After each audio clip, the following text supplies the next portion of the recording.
Anime lover, आप सभी का स्वागत है मेरी इस वीडियो में। तो फाइनली आज सोलो लेवलिंग का 3rd एपिसोड आ चुका है।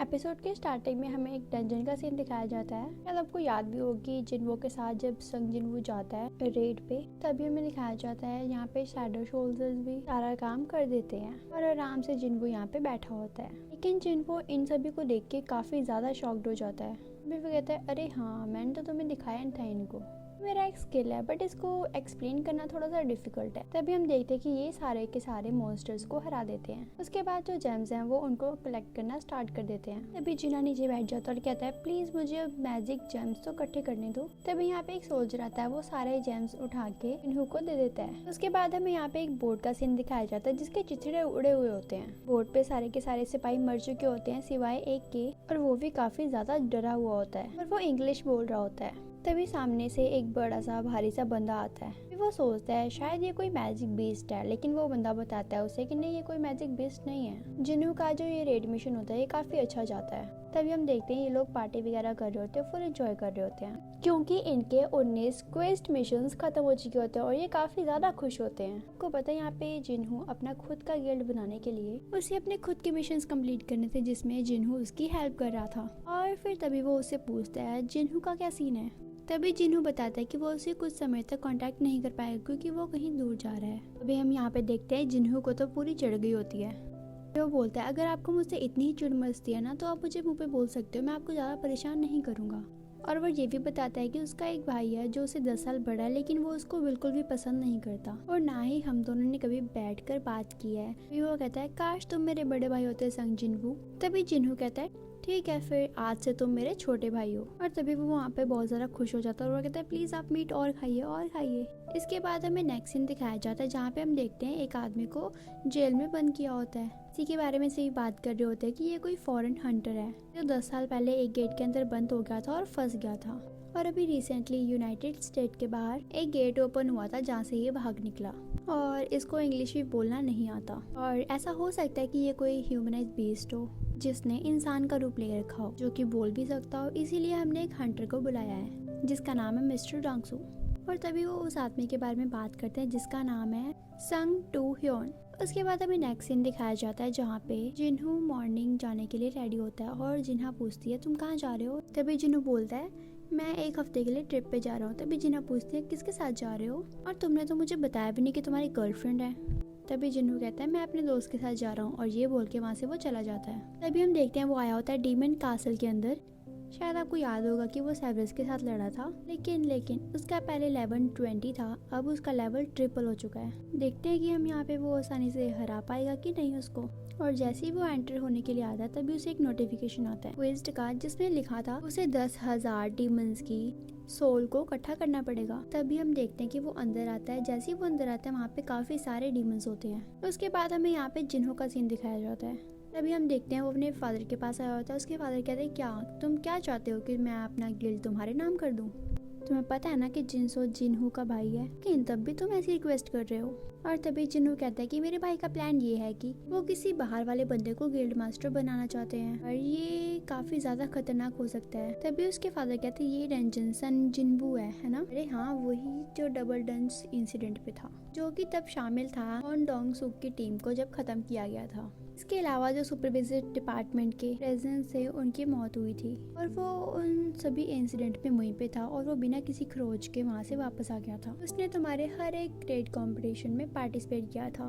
इसके अलावा जो हाल ही में इंसिडेंट हुआ था red gate wild tiger guild का, उसमें से भी वो कुछ सर्वाइवर्स को बचा के लेके आया जिससे उसने गिल्ड मास्टर का लाइसेंस हासिल किया। और तुम चाहते हो कि मैं तुम्हें ऐसे ही गिल्ड सौंप दूं, लेकिन जिन्हों तो यहाँ पे बस ये रिक्वेस्ट करता है कि यूजिन वाला गिल्ड मेरे को दे दीजिए। तभी उसके फादर कहते हैं, चलो ठीक है, लेकिन मेरी एक कंडीशन है, तुम्हें संग जिन्हू को हमारे गिल्ड के अंदर लेकर आना होगा। मैंने सुना है कि व्हाइट टाइगर गिल्ड उसको अपने टीम में शामिल करना चाहता है। ठीक है, इससे पहले तुम्हें उसको हमारे गिल्ड में लेकर आना होगा। तभी उसके फादर कहते हैं, क्या तुम ऐसा कर सकते हो?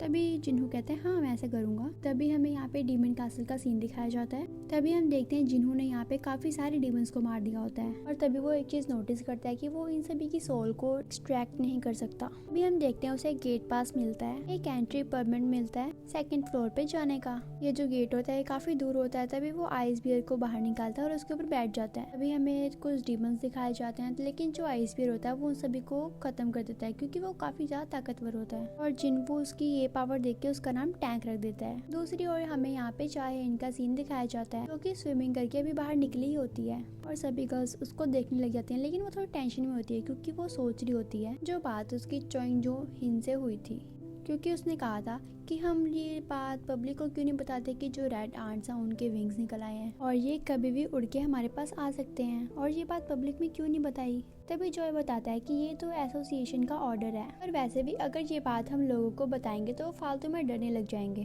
चिंता मत करो, अभी हमें और भी ज्यादा ताकतवर होना है और इस देश का सबसे बड़ा गिल्ड बनना है। उसके बाद हमें जिन्हू का सीन दिखाया जाता है। वो कहता है जब मुझे यहाँ की चाबी मिली थी तो मुझे लगा था कोई एस रैंक का डंजन होगा। मुझे लगता है कि यहाँ पे ज्यादातर जो डीमंस हैं वो अपर बी रैंक के हैं। उसको धीरे धीरे करके गेट पासेस मिलते रहते हैं और वो अलग अलग फ्लोर्स पे जाता रहता है और वो ये फिगर आउट करता है जैसे ओरिजिनल टावर में 100 फ्लोर्स होते हैं तो हो सकता है कि इस जगह भी 100 फ्लोर्स हों। के बाद वो अलग अलग फ्लोर्स पे जाता है, खाता है पीता है, लेकिन हम देखते हैं कि उसके पास ज़्यादा खाना भी नहीं होता। उसको तो घर भी वापस जाना होगा जल्दी, क्योंकि उसने जिना को प्रॉमिस किया है कि उसने जिना से बोला था कि वो 1 हफ्ते में वापस आ जाएगा। उसके बाद हम देखते हैं वो 10,000 डीमंस को कलेक्ट कर लेता है और वो आता है 49 फ्लोर पे, और तभी हम देखते हैं उसको 50 फ्लोर पे जाने के लिए डीमंस के किंग को हराना होगा, जो कि लॉर्ड होता है लोअर फ्लोर का। दूसरी ओर यहाँ पे हमें दोनों पर्सन का सीन दिखाया जाता है। ये लोग यहाँ पे अप्रोच करने आए होते हैं व्हाइट टाइगर गिल से जिन्वू को, लेकिन घर पे कोई होता नहीं, सिर्फ जिन्वू की सिस्टर होती है। फिर वे सोचते हैं क्या यार अब तो टाइम वेस्ट हो गया, लेकिन तभी वो कहता है लेकिन उसकी लोकेशन तो शहर के बीच में आके खत्म हुई है, इसका मतलब वो यहीं कहीं है, कहीं बाहर नहीं गया वो।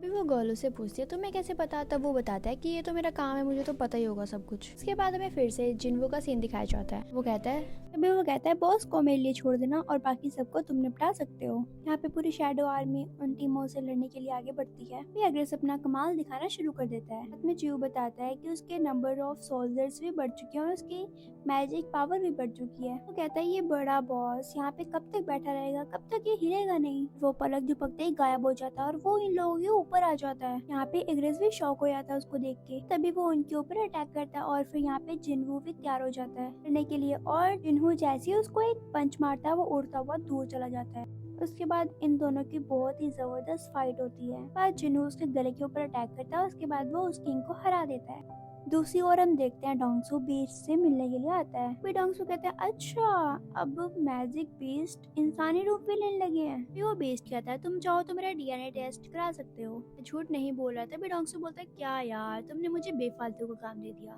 फिर वो बीस्ट कहता है कि मैं तुमसे क्या सवाल पूछ सकता हूँ। फिर डोंगसू कहता है तुम चुप हो जाओ। तो ये बीस्ट कहता है आखिरकार इंसानों को बीस्ट के बारे में पता ही कितना है।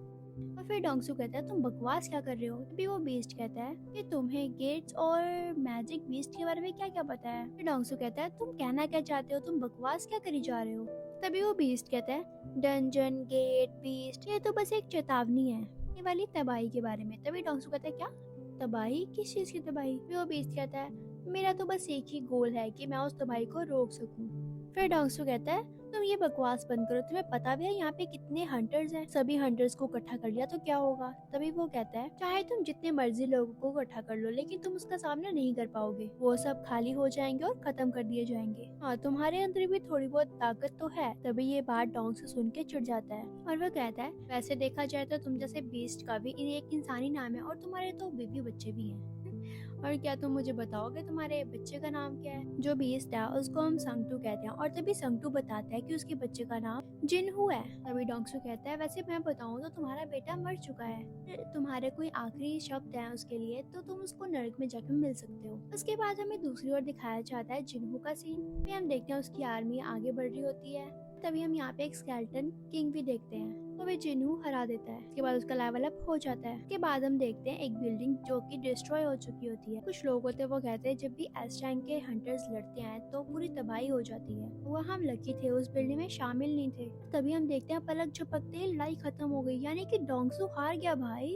और संगटू किधर गया पता नहीं लगता कुछ। सो खैर इसके बाद हमें जिन्हू का सीन दिखाया जाता है जिसका खाना पूरी तरीके से खत्म हो चुका होता है और वो अब 75th फ्लोर पे आ चुका होता है। अब तो 25 फ्लोर और बचे हैं, उसको और भी आगे जाना है। उसके पास इतना समय नहीं है, तभी वो बताता है उसे एक एयररिंग मिला था, ये 50th फ्लोर पे मिला था और ये नेकलेस उसे स्केलेटन से मिला था, इसको उसने अभी हराया था। इन दोनों के काफी अच्छे खासे इफेक्ट्स हैं और जो अभी हमें डिस्प्ले पे दिखाया जा रहा है इसके हिसाब से तो एक और बॉस बचा है जो कि लेवल 2 का है। इसके अलावा उसके पास एवरेसिस ग्लास है जो कि बहुत ही ज्यादा माल का है, लेकिन जिन्हू के तो किसी काम का नहीं, इसलिए वो उसको किसी और को दे देगा। इसके अलावा उसके पास एक और बॉक्स होता है जो कि उसने क्विज रिवॉर्ड में चूज किया था, लेकिन वो उसे हासिल नहीं कर पाता, इसलिए उसको थोड़ा पछतावा होता है। इसके अलावा उसके पास एक की भी होती है जिसकी इन्फॉर्मेशन उसको नहीं मिलती और अब उसे वर्ल्ड फ्री फ्रेगनेंट के लिए उसे पहला और दूसरा इंग्रेडिएंट मिल चुका होता है कि जरूरी है एक्सिलिफ ऑफ लाइफ बनाने के लिए बचा हुआ है, जिसके कारण वो अपनी मॉम को बचा भी सकता है, लेकिन अभी के लिए उसको वापस जाना होगा। कहता है अगर वो नेक्स्ट टाइम आएगा तो उसको जरूर हासिल करके जाएगा। ये एपिसोड यहीं पे खत्म होता है, नेक्स्ट एपिसोड आएगा इसके नेक्स्ट वीक। अगर आपको ये एपिसोड अच्छा लगा हो तो लाइक कमेंट एंड शेयर जरूर कर देना गाइस, और अगर आपको कोई और एपिसोड भी चाहिए हिंदी में तो आप मुझे वो भी कमेंट में बता सकते हैं। अगर आपने 10 कमेंट्स कंप्लीट कर दिए तो मैं इसका नेक्स्ट पार्ट जरूर जल्दी से बनाऊंगी। मिलते हैं अपनी नेक्स्ट वीडियो में, तब तक के लिए टाटा।